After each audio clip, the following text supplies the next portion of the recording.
Good morning students. मैं doctor Neeta Kanungo, associate professor SPC government college Ajmer. जैसा कि अपन ने पिछले टर्न पर कोऑर्डिनेशन कंपाउंड्स के चीलेट्स के बारे में, कोऑर्डिनेशन कंपाउंड के ये इफेक्टिव एटॉमिक नंबर कंसेप्ट, इन सबको देखा था। आज हम लेंगे नॉमेनक्लेचर ऑफ कोऑर्डिनेशन कंपाउंड। उपसर्जक यौगिकों का हमारे जीवन में अत्यंत महत्व है। एक बड़ी संख्या में उपसर्जक यौगिक के अध्ययन के बाद यह आवश्यक हो गया कि इसके नामकरण की कोई सर्वमान्य पद्धति की जाए। सन 1957 में अंतर्राष्ट्रीय स्तर पर बनी हुई संस्था IUPAC, international union of pure applied chemistry, ने उपसर्जक यौगिकों के नामकरण के लिए कुछ नियम दिए गए। इसके अनुसार उपसर्जक यौगिकों का नामकरण किया जाता है। इसका नामकरण करने के लिए सबसे पहले जैसे क्या ध्यान में रखना, उसका पहला नियम है, सामान्य लवणों की भांति संकुल लवणों का नाम भी दो शब्दों में होता है, एक धनायन और एक ऋणायन। तो धनायन और ऋणायन के बीच में एक रिक्त स्थान छोड़ा जाता है। साधारण लवण जैसे sodium chloride, sodium chloride, sodium धनायन, क्लोराइड ऋणायन, और इसके बीच में छोड़ा जाता है। इसी प्रकार संकुल लवण CuNH3 हेक्साअमीन कोबाल्ट क्लोराइड। तो यहाँ पर भी हमने पहले कैटायन का नाम ले लिया, हेक्साअमीन कोबाल्ट, और फिर क्लोराइड का नाम लिया। तो इस तरह से हेक्साअमीन कोबाल्ट क्लोराइड नाम हुआ। इसी का दूसरा रूल है, उपसर्जक यौगिकों में संयोजक एंटिटी धनायन व ऋणायन अथवा उदासीन हो सकती है, उसी के अनुसार नामकरण होता है। यदि उपसर्जक एंटिटी अपने आप में एक पूर्ण उदासीन अणु है तो उसमें कोई धनायन नहीं होगा, उसका नाम एक ही शब्द में लिखा जाएगा। जैसे प्लेटिनियम Cl2NH3 इसका नाम होगा डाईअमीन डाईक्लोरो प्लेटिनियम सेकेंड। CrCl3NH3 इसका नाम होगा ट्राईअमीन ट्राईक्लोरो क्रोमियम थर्ड। तो ये पूरा न्यूट्रल है ये, और इसमें हमने न्यूट्रल के अंदर पहले लिगेंड लिया। लिगेंड में भी हम नॉमेनक्लेचर करते हैं, तो जब क्लोराइड और अमोनिया दोनों हैं तो इसमें अल्फ़ाबेटिकली जो पहले आएगा, जैसे अमोनियम आया फिर क्लोराइड आया, उसका नाम लेके हम लेंगे, और वो होगा डाईअमीन डाईक्लोरो प्लेटिनियम सेकेंड, और इसके बाद होगा ट्राईअमीन ट्राईक्लोरो क्रोमियम थर्ड। तो ये एक शब्द में लिखा जाएगा, इसके बीच में गैप नहीं छोड़ेंगे। तीसरा रूल है कि उपसर्जक एंटिटी का नाम लिखते समय पहले लिगेंड का नाम लिखते हैं और फिर मेटल आयन का नाम। इसका एग्जाम्पल देखिए, FeH2 6+2 का नाम होगा, पहले लिगेंड का नाम लिखा अपन ने हेक्सा एक्वो आयरन, फिर मेटल आयन और फिर उसकी ऑक्सीडेशन स्टेट। CuNH3 6+2 का नाम होगा हेक्साअमीन कोबाल्ट सेकेंड। इसके बाद चौथा रूल आता है कि संकुल यौगिकों में लिगेंड तीन प्रकार के हो सकते हैं, ऋणायनिक, उदासीन व धनायनिक, जिन्हें हम अंग्रेजी वर्णमाला के क्रम में लिखा जाता है, चाहे इन पर कोई भी आवेश क्यों न हो। जैसे CuCl2NH3 का नाम होगा टेट्राअमीन डाईक्लोरो कोबाल्ट थर्ड आयन। यहाँ पे लिगेंड जो है अमीन और क्लोरो है, पहले अमीन लिखेंगे और फिर क्लोरो लिखेंगे। इसी तरह से प्लेटिनियम ClNH3 का नाम होगा ट्राईअमीन क्लोराइडो प्लेटिनियम सेकेंड आयन।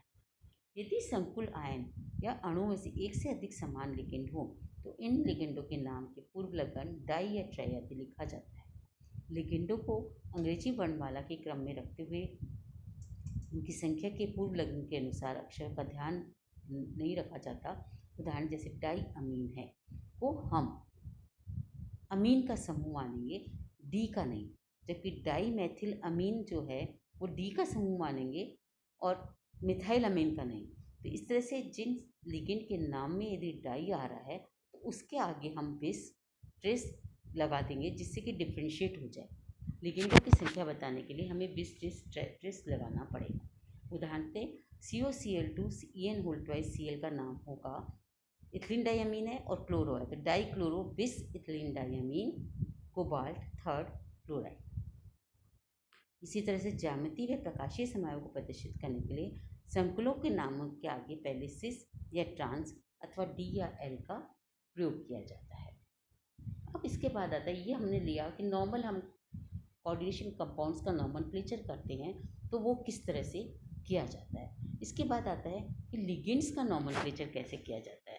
इसके भी एक अलग रूल बनाए हुए हैं। सबसे पहले लिगेंड जो होते हैं वो ऋणायनी लिगेंड, चाहे अकार्बनिक हो या कार्बनिक हो, उनके अंत में ओ लगाता है। सामान्यतः जिन ऋणायनों के नाम आइच, या 8 पर समाप्त होते हैं उनके अंतिम अक्षर ई को ओ से प्रतिस्थापित कर देते हैं, तो क्या हो जाएगा I2 और A2 हो जाता है। सल्फाइड लिगेंड का नाम सल्फाइडो, क्लोराइड का क्लोराइडो व नाइट्रेट का नाइट्रेटो हो जाता है। ये नॉर्गेनिक में सारे नेगेटिव लिगेंड्स के लिए है। उसके बाद आता है हाइड्रोकार्बन ऋणायनों के नाम में भी कोई परिवर्तन नहीं होता। जैसे C6H5- फेनिल ऋणायन है, का नाम फेनल होगा। C5H5 साइक्लोपेंटाडाइनाइल है, इसका नाम यही रहेगा, साइक्लोपेंटाडाइनाइल ही रहेगा।